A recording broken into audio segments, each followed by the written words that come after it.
talk about an important point for everyone involved with the whys of where, looking at changes over space and time, and that is maps are representations of reality. Maps are representations of reality. Very useful representations indeed, but representations nonetheless. What is reality? Behind me, the physical world, the human-built environment on top of the natural environment. Maps are representations of that environment. We cannot map what's behind me at one-to-one scale. That would be awfully big to fold. It would be impossible to fold, get it? If it was a physical map. But just the same, if it's in digital form, you can't represent every single square millimeter of what's behind me. So maps are generalizations, maps are representations, maps have to generalize, represent our physical world. Maps have to project our 3D environment, oblate spheroid, onto a two-dimensional map or even a three-dimensional map or a computer screen. So maps are representations, they're compromises. They're very useful.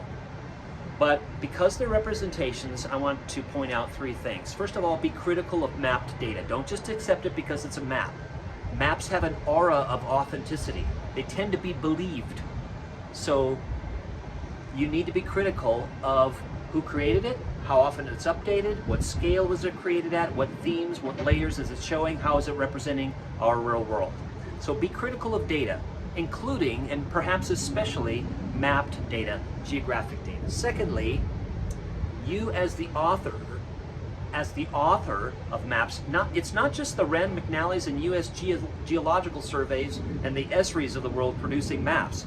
You have the power, and that's the wonderful thing. You have the power to create your own maps, and so do your colleagues. So that means that anybody can create a map. So therefore, it's even more important than ever that you think about data quality. Also, you as the author, as a map creator and a map author, do not intentionally or unintentionally mislead your audience. Choose carefully, make wise choices on scale, projections, symbols, resolution, etc., themes. And lastly, place is more than maps. Place is more than maps. Yifu Tuan, topophilia. University of Wisconsin professor wisely said that very thing that I'm articulating right now in a much better way, actually.